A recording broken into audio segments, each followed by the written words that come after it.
दोस्तों आदाब सलाम नमस्कार। आप देखना शुरू किए हैं आई4जी टीवी नेटवर्क। मैं हूं इंतजार उमर। आज के इस खास वीडियो शो में हम बात करेंगे बिहार की मौजूदा सियासत व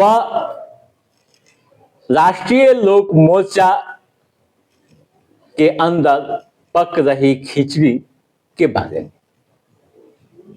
जैसा कि आप जान रहे हैं कि अभी के समय में राष्ट्रीय लोक मोर्चा यानी उपेंद्र कुशवाहा की पार्टी के 3 विधायकों के बागी तेवर ने सियासी पारा चढ़ा दी है। इसमें बीजेपी की साजिश भी बताई जा रही है। कई तरह की सियासी बहसें इसको लेकर हो रही है। अटकलें भी लगाई जा रही हैं। कहा यह भी जा रहा है कि बीजेपी उपेंद्र कुशवाहा के 3 विधायकों को तोड़कर नीतीश कुमार को सत्ता से बेदखल करने की साजिश रच रही है। क्या है पूरा मामला? पहले हम उपेंद्र कुशवाहा की पार्टी से अपनी बात की शुरुआत करते हैं। दोस्तों, एक कहावत है कि सिर मुंडवाते ही ओले पड़े।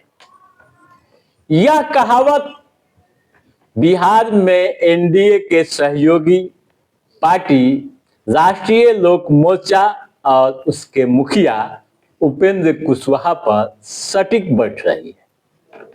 पार्टी के 4 एमएलए हैं, जिनमें 3 बागी होते नजर आ रहे हैं।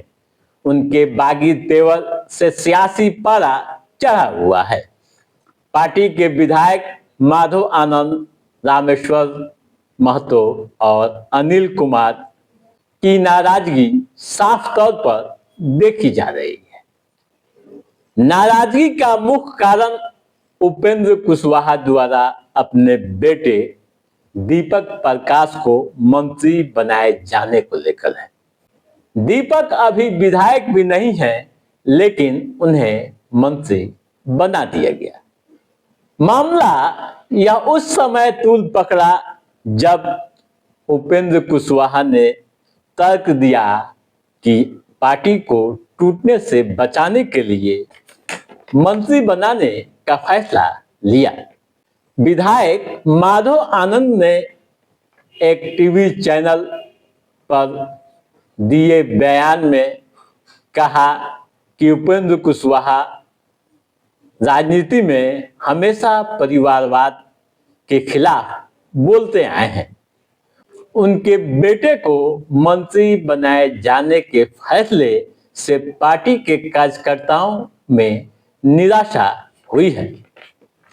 दरअसल में साथियों, बवाल तब शुरू हुआ जब उपेंद्र कुशवाहा के लिट्टी चोखा भोज में ये तीनों विधायक नहीं पहुंच पाए, जबकि ये तीनों पटना में ही थे और उसी दिन बीजेपी के राष्ट्रीय कार्यकारी अध्यक्ष नितिन नवीन से मुलाकात भी की।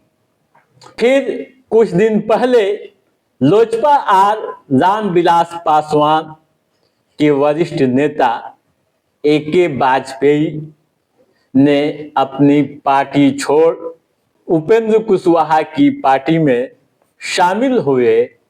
तब भी इस कार्यक्रम से तीनों विधायक अनुपस्थित रहे, जबकि तीनों विधायकों को हर हाल में उपस्थित होने के लिए कहा गया था, लेकिन तीनों नहीं पहुंच पाए। ठीक है, अब सियासी सवाल यही कि क्या यह तीनों विधायक राष्ट्रीय लोक मोर्चा यानी उपेंद्र कुशवाहा के साथ रहेंगे या बीजेपी में जाएंगे। दोस्तों, सियासी जानकार इस मामले को अलग अलग नजरिए से देख रहे हैं। दावा है सियासी जानकारों का कि बीजेपी एक बड़ी रणनीति के तहत बिहार में काम कर रही है और नीतीश कुमार को मुख्यमंत्री पद से हटाने की पूरी रणनीति चल रही है। जो तर्क दिए जा रहे हैं, जो दावे किए जा रहे हैं, उनके अनुसार आप समझिए, विधानसभा में विधायकों की संख्या कुल 243 है, ठीक है। सरकार बनाने के लिए 122 विधायक होनी चाहिए। बीजेपी को अकेले 89 विधायक हैं, एलजेपी-आर को 19, हमको 5 और आरएलएस के नाराज गुट के 3, संख्या ये कितना हो गया? 117 विधायक, ठीक है। विधायकों की संख्या 117 हो गई, यानी जेडीयू को माइनस करने के बाद बीजेपी के पास 5 एमएलए कम होते हैं सरकार बनाने के लिए। चर्चा यह भी हो रही है कि अगर आईपी गुप्ता व बसपा को जोड़ दिया जाए तो संख्या 119 हो जाती है विधायकों की, ठीक है। ऐसे में यह भी सियासी जानकार कह रहे हैं कि जब 119 की संख्या बीजेपी को हो जाएगी तो आप ये जान लीजिए कि मात्र 3 विधायक की कमी आसानी से बीजेपी पूरी कर लेगी।